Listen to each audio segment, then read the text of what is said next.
Alors, je ne sais pas si ceux de Saint-Pierre me connaissent. Moi, c'est le père Laurent Revel et je suis donc responsable de la pastorale des jeunes. Voilà. Et donc, on a maintenant l'habitude de travailler avec Jean-Christophe, qui est elle, à la Sentinelle. Et ça fait maintenant quelques années, je crois que c'est la 4e édition que nous faisons les Kepassa. Alors cette année, ah oui, entre parenthèses, c'est pas moi qui aurais dû intervenir ce soir, c'est le père Vincent. C'est votre aumônier qui aurait dû intervenir ce soir. Voilà, il ne pouvait pas, donc je l'ai remplacé. Voilà. Alors ce soir, normalement, c'était donc... enfin, normalement, c'est pas normalement, on parle du bonheur, de la joie.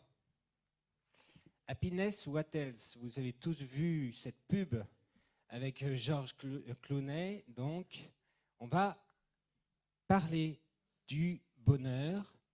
Et donc, on va parler, bien sûr, du bonheur version chrétienne, version catho. Eh bien oui, parce que vous le savez bien, il faut préciser les choses. Lorsqu'on parle du bonheur, le bonheur tel qu'on l'entend dans les médias, dans la télévision, les films, dans notre société, si je vous parle de bonheur, eh bien très vite, il y a des images telles qu'une belle maison, avec une piscine, avec une belle voiture, avec, et pourquoi pas, tant qu'à faire, poussons le bouchon, un château, avec des servants pour être à notre service. C'est effectivement ce qu'on nous montre à la télévision, et c'est tout à fait un bonheur, c'est tout à fait humain de pouvoir l'envisager. Et qui d'entre nous, étant gamin, n'a jamais rêvé à ça? Alors effectivement, dans les films, et encore dans la réalité aujourd'hui, il y a des rois. Il y a des rois et des reines. Et c'est sûr que c'est plus tellement notre culture en France, ça fait 200 ans que c'est passé, mais on voit, il y a des pays qui effectivement vivent au rythme d'une royauté. Il suffit d'aller en Angleterre et eh bien la reine d'Angleterre, elle est constamment présente dans les médias. Nous, si on parle de roi, on peut penser à Saint-Louis notamment, au roi Soleil, à beaucoup de personnages couronnés comme cela. Alors normalement, Guillaume, tu aurais dû les montrer. Ah bah parfait, merci, je n'avais pas vu. Alors, ces têtes couronnées, effectivement, pour nous, c'est peut-être de l'ancien âge. Mais dans notre vocabulaire au quotidien, on l'utilise peut-être différemment, notamment dans les disciplines, la musique. Si je vous parle, par exemple, le roi de la soul, vous pensez à qui? Très bien. Si je vous dis roi de la pop, très bien. Le roi du reggae. Et alors pour changer, pour parler du sport, si je vous parle du roi du ballon, alors il y a peut-être plusieurs versions, mais roi du ballon. Alors moi j'ai tapé ça sur Google et c'était Pelé. Pelé, pardon. Voilà. Alors effectivement, le terme roi, eh bien, on l'utilise un peu à toutes les sauces. Si j'aurais pu vous parler du roi de la gaffe,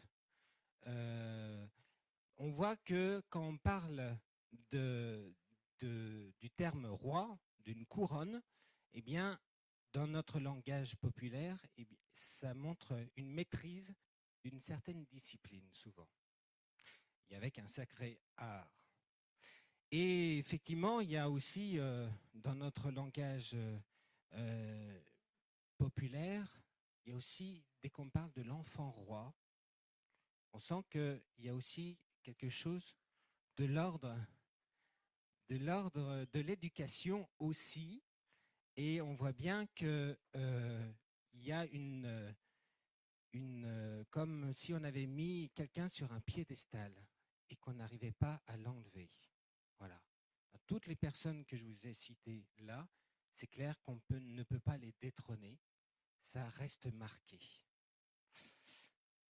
Et donc, il faut dire, on rêve tous, d'être roi de quelque chose. Roi ou reine, bien sûr, mesdemoiselles. Si, effectivement, on est un peu honnête, on le rêve tous d'une manière ou d'une autre, de toute façon. Évidemment, vous me voyez venir, je ne vais pas m'attarder sur eux. Je vais vous parler du roi des rois, pour nous, les chrétiens. Et il se trouve que si je veux vous en parler ce soir, c'est parce que dimanche, nous fêtons la fête du Christ roi. C'est le dernier dimanche de l'année liturgique.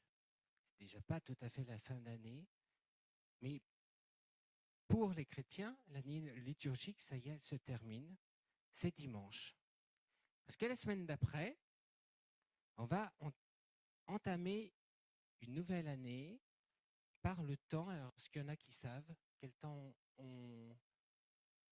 ce sera, quel temps liturgique ce sera? Ce sera l'Avent, A-V-E-N-T. Pour se rappeler que le Christ, le roi du monde, est venu, du verbe venir, dans notre monde.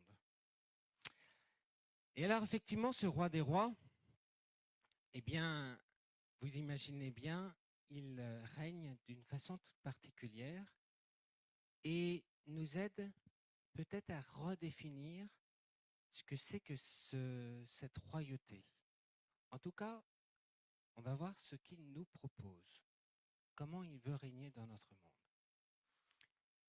Avant d'être roi, tout roi est d'abord prince. Prince, eh bien, si vous regardez dans le dictionnaire, au terme premier, j'allais dire, c'est justement, ça veut dire premier. Un prince, c'est quelqu'un qui est premier. Vous savez, comme la tête de classe, ou dans les disciplines, comme on a dit, il y a toujours un premier. Ça veut dire que quand il y a un premier, ça veut dire qu'il y en a plein d'autres derrière. Il y a bien sûr un dernier, mais entre les deux, il y a souvent plein de monde. Ça veut dire que tous ceux qui suivent, justement, ils suivent ce premier. Ils prennent exemple sur ce premier. Ils l'imitent parce que justement, il a la place de premier. Il a entre guillemets réussi. Lorsqu'on dit que Jésus est le prince de ce monde, avant d'être roi, ça veut dire que justement, il nous donne l'exemple. Alors l'exemple, pourquoi? Eh bien, c'est justement le thème de ce soir, pour pouvoir être heureux. C'est une proposition. On n'est pas obligé de le suivre. Mais il nous propose cela en disant, si vous voulez être heureux, eh bien, suivez-moi. Et lorsqu'on ouvre l'Évangile, ou la Bible même, pas simplement les Évangiles, eh bien, c'est bourré d'exemples. En disant, mais si tu veux être heureux, viens, viens, je t'invite.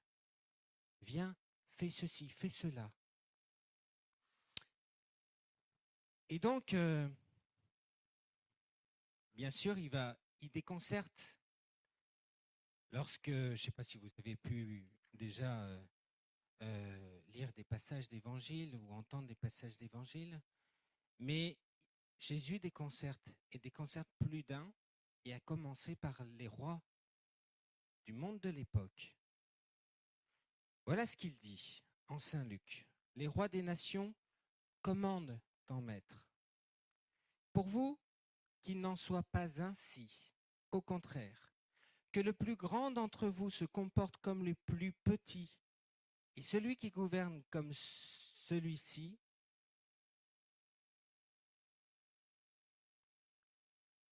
j'ai oublié un mot, comme le plus petit, et celui qui gouverne comme celui qui sert. Je recommence, excusez-moi. Les rois des nations commandent en maître. Pour vous, qu'il n'en soit pas ainsi. Au contraire, que le plus grand d'entre vous se comporte comme le plus petit, et celui qui gouverne comme celui qui sert. Jésus, vous savez, de temps en temps, on dit de Jésus qu'il est comme un révolutionnaire, c'est-à-dire qu'il bouleverse les habitudes de l'époque. Et il est en train de dire aux grands de ce monde, aux rois, vous voulez être vraiment roi? Vous voulez vraiment être celui qui prend la place de premier? Eh bien, vous y prenez mal. Il faut commencer par servir les autres. Il faut commencer par prendre la plus petite place. Et là, pour le coup, lorsqu'on entend ça, lorsqu'on y réfléchit un petit peu, eh bien, je ne sais pas dans quel ordre vous êtes en classe, dans quelle position. J'imagine qu'il y a des premiers ici, j'imagine qu'il y a un peu de tout, peut-être qu'il y a des derniers. Moi, j'étais bon dernier en classe. Eh bien, le problème des premiers, c'est qu'ils sont inatteignables, souvent. Ils sont absolument inatteignables. On ne peut pas les atteindre parce que justement, ils sont premiers, donc ils sont indétrônables. On ne peut pas prendre leur place. Par contre, un premier qui se fait dernier, ça devient intéressant. Parce que justement, il vient à notre niveau. On peut se parler. Imaginez un premier, alors peut-être que ça se passe dans votre classe comme ceci, un premier qui vient au niveau du dernier qui lui explique. Pour que justement un jour, pourquoi pas, il devienne premier. Ça, c'est extraordinaire.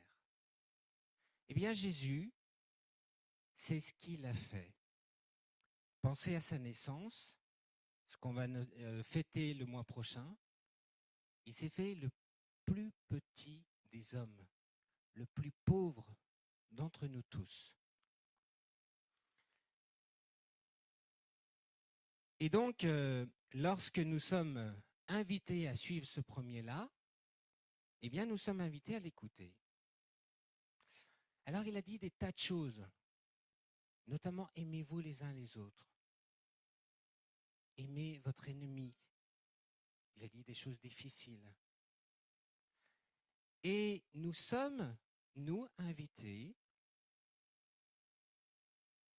si nous sommes invités à être premiers, à faire comme cela, à participer à sa royauté, nous dit l'Évangile.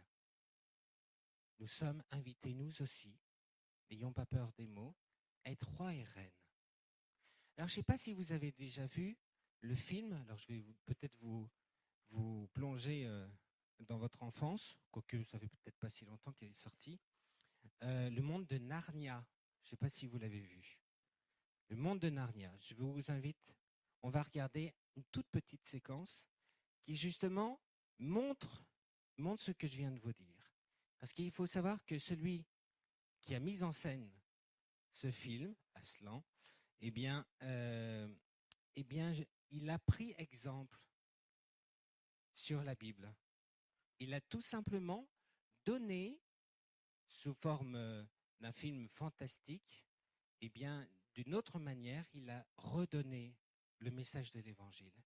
Écoutez bien, regardez bien, et vous allez vous rappeler ce que je viens de vous dire.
grandeur de l'océan oriental, je vous présente la reine Lucie, la vaillante.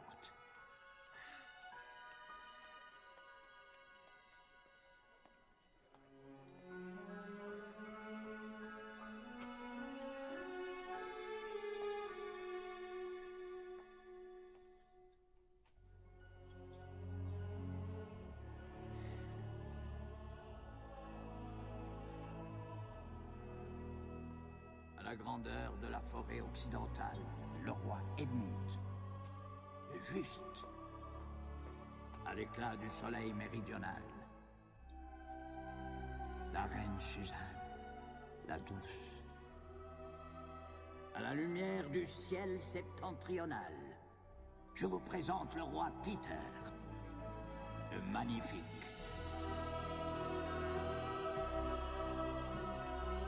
Lorsque l'on a été reine ou roi de Narnia, on est reine ou roi pour toujours.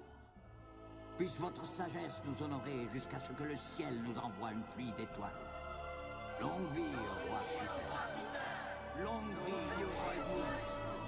Longue vie à la reine Suzanne. Longue vie à la reine Lucie.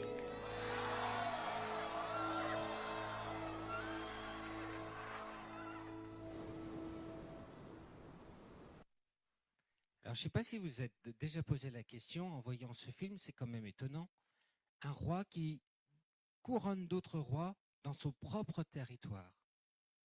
Eh bien, c'est ce qui se passe avec Jésus le Christ. Il nous considère ni plus ni moins comme des rois et des reines. Et ça depuis le jour de notre baptême. Le prêtre, pour tous ceux qui sont baptisés ici, a versé de l'eau sur vous en disant, en vous appelant prêtre, prophète et roi. Ça veut dire tout simplement que dans son royaume, Jésus, celui qui veut restaurer dès ici-bas et au ciel, nous sommes élevés à une haute dignité. Nous ne sommes pas comme des simples sujets. Nous sommes des rois et des reines.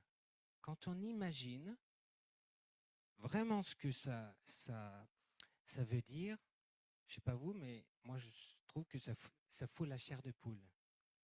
C'est extraordinaire. Ça veut dire que tout simplement, nous avons un rôle à jouer dans ce royaume-là.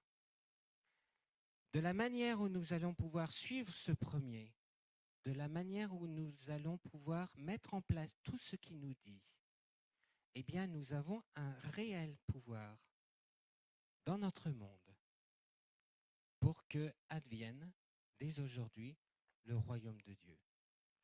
Eh bien, voilà le bonheur qu'il nous propose.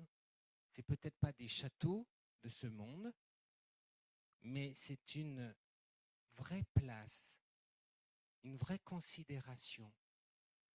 Et lorsque vous n'êtes, ça nous arrive tous à un moment donné ou à un autre, peut-être pas bien dans notre peau, parce qu'il y a telle ou telle chose qui s'est passée à l'école, peut-être telle ou telle chose avec d'autres. Eh bien, reconsidérez cela. Mettez-vous en présence de Jésus tel que nous allons le faire maintenant. On va l'exposer, on va mettre le Saint-Sacrement.